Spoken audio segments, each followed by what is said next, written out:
இந்திய சுதந்திர அமுத பெருவிழா, இந்திய அரசின் விக்யான் பிரசார் அறிவியல் பலகை, தமிழ்நாடு அறிவியல் தொழில்நுட்ப மையம் மற்றும் காரைக்குடி அழகப்பா பல்கலை சமுதாய வானொலி இணைந்து வழங்கும் அறிவியல் பலகை நிகழ்ச்சி. என்னக்கா பதில் சொல்லுக்கா, பேரண்டம் என்றால் என்னக்கா, என்னன்னா பதில் சொல்லுன்னா, கருந்துளை என்றால் என்னன்னா, என்னக்கா பதில் சொல்லுக்கா, பேரண்டம் என்றால் என்னக்கா, என்னன்னா பதில் சொல்லுன்னா, கருந்துளை என்றால் என்னன்னா. அறிவியல் பலகை கேளுங்க, அமுத பெருவிழா காணுங்க. விஞ்ஞானியாகலாம் நாமும் அறிவியல் பலகையினாலே. அறிவியல் பலகை நிகழ்ச்சியின் மூத்த ஒருங்கிணைப்பாளர்கள், சமுதாய வானொலிகளின் வழிகாட்டி டாக்டர் ஆர் ஸ்ரீதர் ஐயா அவர்கள், மதிப்பிற்குரிய பி ஸ்ரீகுமார் ஐயா அவர்கள் மற்றும் மதிப்பிற்குரிய டிவிவி வெங்கடேஸ்வரன் ஐயா அவர்கள். சுழல்கின்ற உலகிலே நிகழ்வுகள் அனைத்துமே இடமும் காலமுமாய் உருவாகின்றனவே.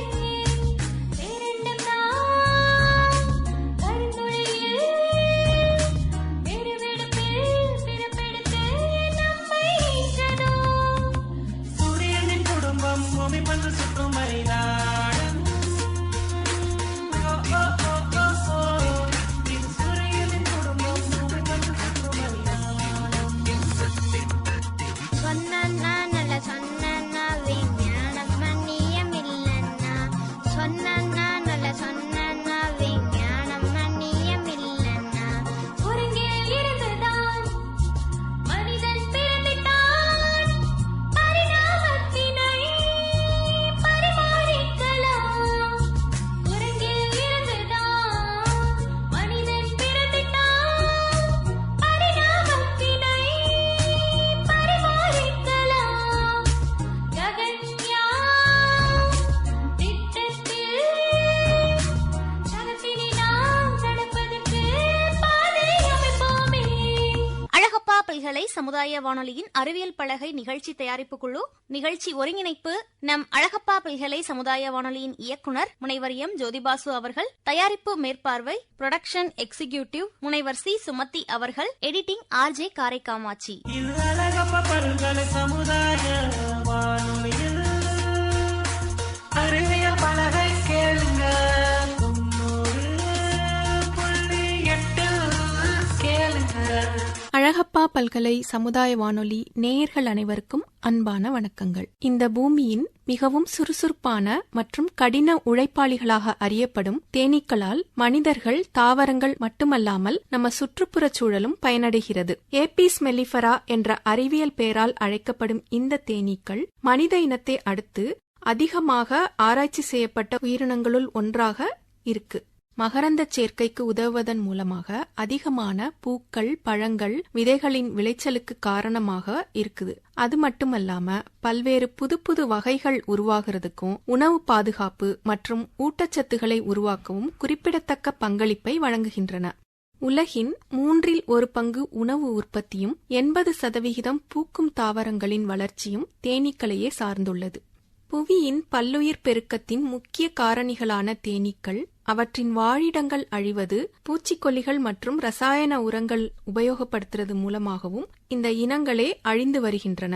இயற்கையின் லேண்ட்ஸ்கேப் ஆர்கிடெக்ட்ஸ், அதாவது இயற்கை கட்டிடக் கலைஞர்கள் என்று அழைக்கப்படக்கூடிய இந்த தேனீக்களை பற்றியும் அவற்றின் வகைகளை பற்றியும் பல சுவாரஸ்யமான தகவல்களை ஒரு நாடகம் மூலமா நம்ம அழகப்பா பல்கலை சமுதாய வானொலியில அறிவியல் பலகை நிகழ்ச்சி மூலமா கேட்கலாம். வாங்க நேயர்களே. ஆமா கண்ணம்மா, இந்த நாடகத்துல அழகப்பா பல்கலைக்கழகத்துல முனைவர் பட்ட ஆய்வாளராக பயணிக்கும் கார்த்திக் அவர்களும், இலுப்பைக்குடி அரசு உயர்நிலைப் பள்ளியில 8ஆம் வகுப்பு படிக்கும் மாணவர் ஜீவா அவர்களும், ஸ்ரீ சாய் இன்டர்நேஷனல் பள்ளியில 3ஆம் வகுப்பு படிக்கும் மாணவர் ஜானவ் சிந்தன் அவர்களும், ஆர்ஜே காமாட்சியும் இணைறாங்க. வாங்க நேயர்களே, நம்ம நிகழ்ச்சியை கேட்க தொடங்கலாம். இது அழகப்பா பல்கலை சமுதாய வானொலியில் அறிவியல் பலகை கேளுங்க. 90.8 கேளுங்க. குட் மார்னிங் பசங்களா. இன்னைக்கு நாம ஒரு சுவையான இனிப்பான விஷயத்தை பத்தி பார்க்க போறோம். இனிப்பா லட்டா சார். அல்வாவா சார்? இனிப்புனாலே எல்லாம் அந்த ஸ்வீட்ஸுக்கே போயிட்டீங்களா? இது இயற்கையான இனிப்புடா தம்பி. தேனு, அப்புறம் அதை உருவாக்குற தேனியை பத்தி தான் இன்னைக்கு நம்ம பார்க்க போறோம். தேனி பூச்சி இனங்கள்ல முதன்மையானது. இது எறும்பு, குளவீனங்களோட நெருக்கமான உறவுடையது. அண்டார்டிகா தவிர பூமியின் அனைத்து கண்டங்கள்லாம் இது இருக்கு. தேனீக்களால் தான் தாவரங்கள்ல மகரந்த சேர்க்கை கூட நடக்குதாம். தாவர இனம் விரைந்து பெருகுது. இதனாலதான் உறிஞ்சு குழல் போன்ற இதன் நீண்ட நாக்கு மலர்கள்ல இருக்கிற தேனை உறிஞ்சுறதுக்கு பயன்படுத்துது. இவற்றிற்கு 2 சிறகுகளும் 2 உணர்ச்சி கொம்புகளும் இருக்குதாம். தலை, மார்பு, வயிறு என்று தனித்தனியான உடல் பகுதிகளும் இந்த தேனீக்கு இருக்குது. தேனீக்கள் தர்ற தேனு சுவை மிகுந்தது மட்டும் இல்ல, மலர்கள்ல இருந்து தேனீக்களால் உறிஞ்சி எடுக்கப்படும் மது அவற்றின் வயிற்றுல இருந்து வரும் சுரப்புடன் சேர்ந்துதான் உருவாகுது இந்த தேன். மலர்ந்திருக்கிற மலர்கள்ல இருந்து எடுத்து வரப்படும் இந்த தேன்ல 80 முதல் 95% வரை தண்ணீர் தான் இருக்குதாம். 5 முதல் 20% சுக்ரோஸ் எனும் சர்க்கரை சத்து தான் இருக்கு. எடுத்து வரப்பட்ட தேனை தேன் கூட்டிற்கு மாற்றும் போது தேனீக்களோட வயிற்றுல சுரக்கும் இன்வெர்டேஸ் எனப்படும் சுரப்பு நீர் சுக்ரோஸை சிதைத்து ஃப்ரக்டோஸ், குளுக்கோஸ் எனும் 2 சாதாரண சர்க்கரைகளா மாத்துது. இந்த சர்க்கரை கரைசலில் உள்ள தண்ணீர் ஒரு தேனீயிடம் இருந்து இன்னொரு தேனீக்கு தரப்படும் போது சிறிது சிறிதாக உறிஞ்சி கொள்ளப்படுகிறதாம். தேனீக்கள் இறகுகளை விசிறுவதாலும் தேனில் உள்ள தண்ணீர் ஆவியாகி விடுகிறதாம். இதனால் தேன் கெட்டியாகுது. ஏறத்தாழ 18% மட்டுமே தண்ணீர் கொண்ட சுவையான பிசுபிசுப்பான தேன் உருவாகுது. தேனுக்கு மருத்துவ குணம் மிகுதியாக இருக்கிறது. தேனை தரும் தேனீக்கள் கொட்டினால் உயிருக்கே ஆபத்தை விளைவித்து விடுவதும் உண்டு. அதுல சில தேனீக்களுக்கு மட்டும் அந்த ஆற்றல் இருக்கு. தேனீக்கள் கூட்டமாக வாழும். ஒவ்வொரு கூட்டத்திலும் 30,000 முதல் 40,000 வரை தேனீக்கள் இருக்கும். ஒரு குறிப்பிட்ட விதத்தில் நடனமாடி தேன் இருக்கும் திசையையும் தூரத்தையும் மற்ற தேனீக்களுக்கு தெரிவிக்குமா இந்த தேனீக்குழு. ஒரு குழுவில் ராணி தேனி, ஆண் தேனி, வேலைக்கார தேனி ஆகிய 3 வகைகள் உள்ளன. இந்த 3 உடலமைப்பிலும் மாறுபாடுகள்லாம் இருக்கு. இந்த குழுவோட கூட்டமைப்பினால்தான் தேன்கூடு உருவாகுது. ஒரு கூட்டுல ஒரே ஒரு ராணி தேனி இருப்பதையே ஒரு தேன்கூடு என்கிறோம்.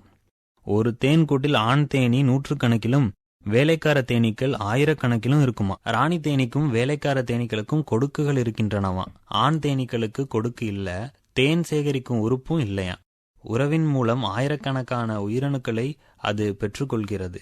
தன் வாழ்நாள் முழுவதுமாக முட்டையிடும் பணியை அது மேற்கொள்கிறது. அதாவது இந்த ராணி தேனி நாள் ஒன்றுக்கு 1500 முட்டைகள் வரை ராணி தேனி இடுகிறது. ஒரு ராணி தேனிக்கு வயதாகிவிட்டால் உடனடியாக இன்னொரு ராணி தேனியை உருவாக்கும் பணி நடக்கிறது.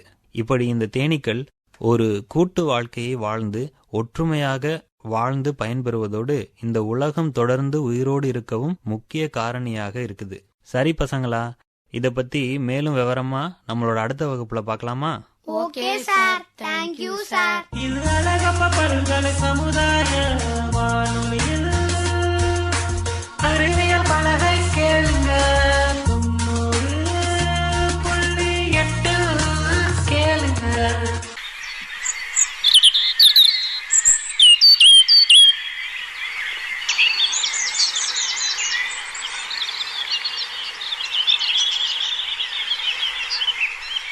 டே ஜானோ, வாடா நம்ம தோட்டத்துல போய் விளையாடுவோம்.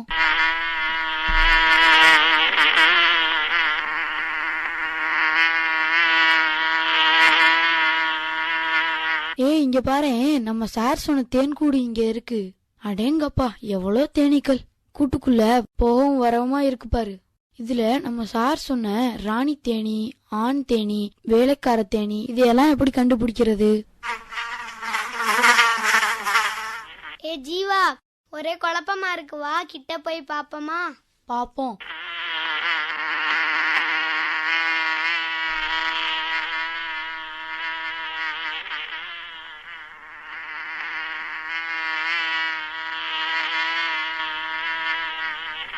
என்ன தம்பி, எங்க கூட்டையே சுத்தி சுத்தி வர?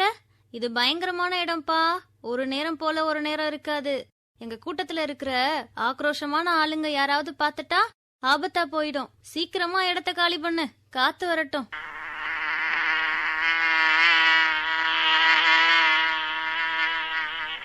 ஏ யாரா பேசுனது? டே ஜீவா, தேனியா பேசுது? டேய் நம்பவே முடியலடா.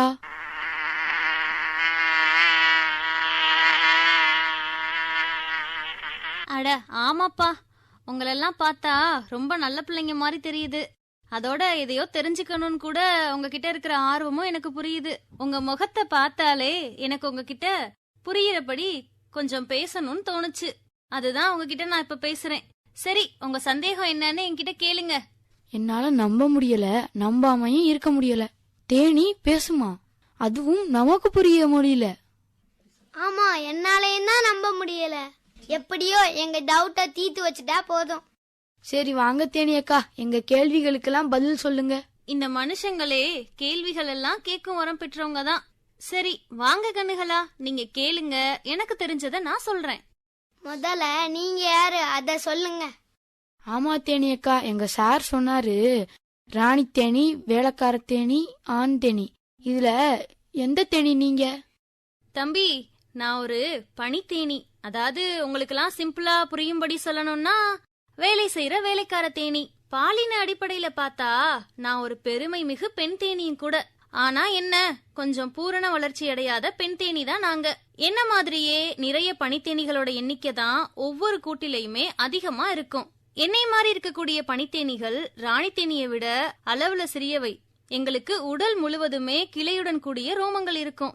எங்களோட வயிற்று நுனியில மேற்பகுதியில ஒரு வாசனை சுரப்பி இருக்கும். இந்த சுரப்பி ஒவ்வொரு கூட்டிற்குமான தனித்தன்மை பொருந்திய வாசத்தை தருது. இந்த வாசத்தை வச்சுதான் என்னைய மாதிரி இருக்கக்கூடிய பனித்தேனிகள்லாம் அவங்கவங்க கூடுகள்ல தெரிஞ்சுக்கிறாங்க. எங்களுக்கு கொடுக்கு வயிற்றோட நுனிப்பகுதியில இருக்கு. நாங்க கொட்டும் பொழுது வெளிப்படக்கூடிய விஷம் அமில சுரப்பியில தான் சுரக்குது. விஷத்தோட வெளிப்படுத்தப்படுற ஐசோபென்டைல் என்ற எச்சரிக்கை வேதிப்பொருள் கொட்டின இடத்துக்கு மத்த தேனீக்களை ஈர்த்து அவங்களையும் கொட்ட தூண்டுது. ஆனா தேனி கொட்டுறது அப்படிங்கறது தேனீக்களாகிய எங்களுக்கு தற்கொலை மாதிரிதான். ஏன்னா கொட்டின தேனி அதோட கொடுக்க எடுக்க முடியாம கடைசியில அதிக நீரிழப்பு காரணமா அதுவே செத்து போயிருது. நாங்களே செத்து போயிடுறோம். ஏன் தேனி அக்கா, அப்ப கொட்டுறது மட்டும்தான் உங்க வேலையா? இந்த அற்ப வேலையை செய்யறதுக்கு தானா உங்களுக்கு வேலை செய்யற வேலைக்கார தேனின்னு பேர் வந்துச்சா? சேச்சே, அவசரப்பட்டு முடிவுக்கு வரக்கூடாது தம்பிங்களா. எங்களோட பணிகளை பட்டியலிட்டு சொல்றேன், அப்புறம் சொல்லுங்க உங்களோட கருத்தை.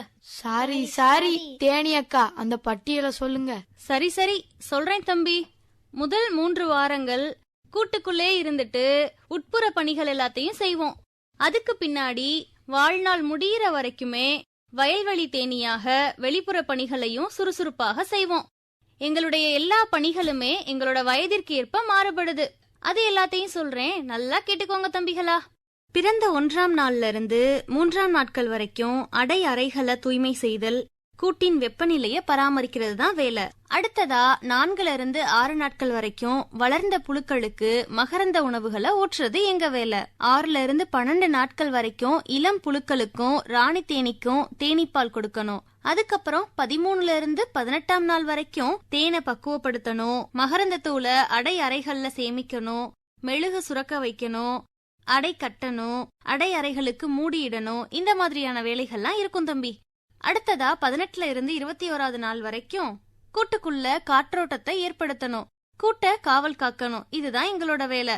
அதற்கப்புறமா 22ல இருந்து 42வது நாட்கள் வரைக்கும் வெளிப்புற பணிகளை செய்வோம். அதாவது மதுரம், மகரந்தம், தண்ணீர், இது எல்லாத்தையுமே கூட்டுக்கு கொண்டு வரதான் வேலை. அம்மாடியோ, இவ்வளவு வேலையா? சான்ஸே இல்ல. அதனாலதான் உங்களை சுறுசுறுப்பின் அடையாளமா சொல்றாங்களா? கேக்குற எனக்கே கண்ணை கட்டுதே. நீங்க எப்படி இவ்வளவு வேலைகள்லாம் சிலைக்காம செய்றீங்க? கிரேட் தான் நீங்க. சரிதான், ஆனா ஓவர் பில்டப்பா தெரியுதே. உங்க கூட்டத்துல இருக்கிற மத்தவங்கள பத்தியும் சொல்லனால நீங்க. டேய் தம்பி, கொஞ்சம் குறும்புக்காரன் தான்டா நீ. மத்தவங்கள பத்தியும் சொல்றேன் கேட்டுக்கோ. அடுத்ததா நம்ம பார்க்க போறது எங்களோட உடன்பிறப்புகளை பற்றி தான். எங்களோட சகோதரர்களான ஆண் தேனீக்களை பத்தி தான் இப்ப சொல்ல போறேன். ஆண் தேனி பனித்தேனிகள் எங்களை விட அளவுல பெரியது, ஆனா ராணி தேனியை விட சின்னது.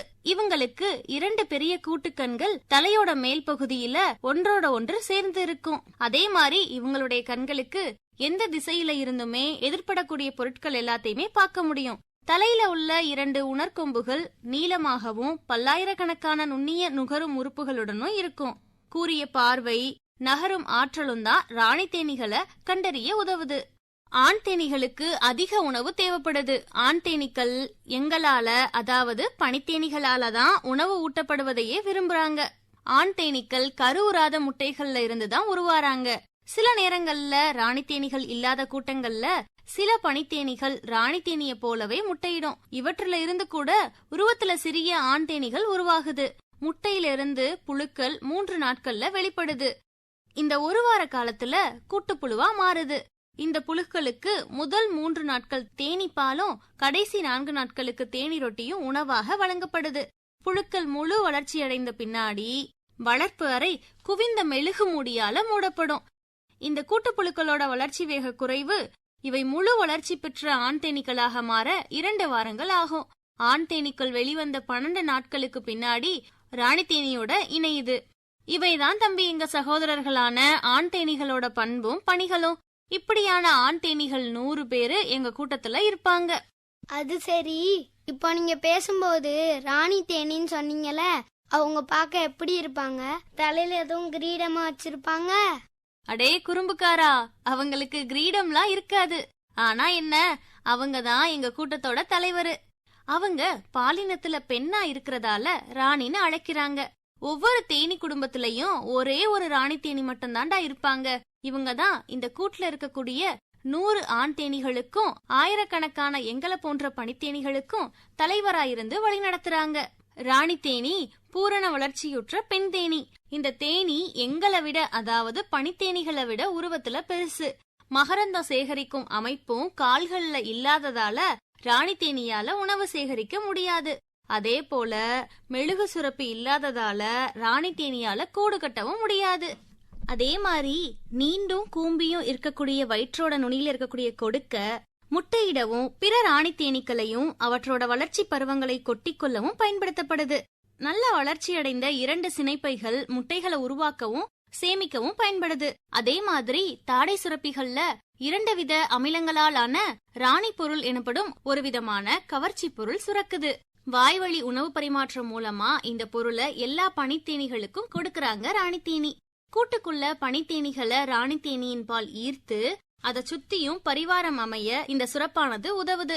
மேலும் இந்த பொருள் புதிய ராணி தேனி உருவாவதையும் பனித்தேனிகளோட சினைப்பைகள்ல வளர்ச்சியையும் தடை செய்யுது. ராணி பொருள் பனித்தேனீக்கள் அடை கட்டுதல், புழு வளர்த்தல், உணவு சேகரித்தல் போன்ற பணிகளை செவ்வன செய்ய ஊக்குவிக்குது. ராணி தேனியோட வாழ்க்கை வெறும் 2 முதல் 3 ஆண்டுகள் தான்ப்பா. ராணி தேனி தேனி கூட்டத்தோட அன்னைன்னு சொல்லலாம். எப்படி இவ்வளவு முட்டையில இருந்து வர அதோட குழந்தைகளை வளர்க்கும்? அதுக்கும் சொல்றேன் தம்பி பதிலு. ராணி தேனியால முட்டைகள்ல இருந்து வரக்கூடிய புழுக்களுக்கு உணவு தரவோ இல்ல அவற்றை பேணி வளர்க்கவோ முடியாது. ராணி தேனி புதுசா கட்டப்பட்ட அடை அறைகள்ல விரும்பி முட்டையிடும். கருத்த அடை அறைகள்ல ராணி தேனி முட்டையிடுறதில்ல. துப்புரவு செய்யப்பட்ட புழு வளர்ப்பு அறைகளின் அடியில ராணி தேனி தனித்துதான் முட்டைகளை இடுது. நன்கு பணியாற்றக்கூடிய ஒரு ராணி தேனி அனைத்து அடை அறைகளிலும் இடைவெளி இல்லாம சீராக நாளொன்றுக்கு சராசரியா 500ல இருந்து 2000 முட்டைகள் வரைக்கும் இடும். முட்டையிட போதிய அறை வசதி இல்லாத போது சில நேரங்கள்ல மட்டும் 1க்கு மேற்பட்ட முட்டைகளை ஒரு அறையில இடும். நன்கு வளர்ச்சியடையாத உடல் ஊனமுற்ற ராணி தேனிகளால சரிவர முட்டையிட இயலாது. அடேங்கப்பா, இவ்வளவு விஷயங்கள் இருக்கா அவங்க கிட்ட. நீங்க உங்க கூட்டத்துக்கு செய்யற பணிகளோட சேர்த்து இந்த பூமிக்கும் அது தரும் பூக்களுக்கும் விலங்குகளுக்கும் மனிதர்களுக்கும் பல பணிகளை தொடர்ந்து செஞ்சுக்கிட்டே இருக்கீங்க. இத கூட எங்க ஸ்கூல் சார் சொல்லியிருக்காரு. அதெல்லாம் எப்படி உங்களால சாத்தியமாகுதுன்னு சொல்றீங்களா? சொல்லுங்க சொல்லுங்க, இன்ட்ரெஸ்டிங்கா இருக்கும். தம்பிங்களா, மொத்தத்தையும் சொல்றதுனா இன்னைக்கு ஒரு நாள் போதாது. 2வது, எனக்கு ஒதுக்கப்பட்ட பல பணிகள் உங்களோட பேசிட்டே இருந்ததால நிறைவேறாம அப்படியே இருக்கு. எங்க கூட்டத்திலயும் என்னை தேட ஆரம்பிச்சிடுவாங்க. பிறகு இதுக்கெல்லாம் காரணம் நீங்க தான் தெரிஞ்சுன்னு வச்சுக்கோங்க. அவ்வளவுதான், கதை கெட்டது. அவங்க எல்லாரும் சேர்ந்து உங்களை கொட்டிடுவாங்க பாத்துக்கோங்க. அப்புறம் உங்களால அதை தாங்கவே முடியாது. நம்ம ஒண்ணு செய்யலாம். நாளைக்கு நேரத்தோட வாங்க, நாம பேசிட்டு இருக்கலாம். ஆமா, நானுமே உங்களை போன்ற மனுஷங்களுக்கு சொல்ல வேண்டிய பல செய்திகளையும் சில வேண்டுகோளையும் வச்சிருக்கேன். மறக்காம வந்துடுங்க தம்பிகளா. ஓகே தேனியக்கா, நாங்க நிச்சயமா வந்துடுறோம். பாய் பாய் தேனியக்கா. மீண்டும் நாளைக்கு வாங்க ஹனியக்கா.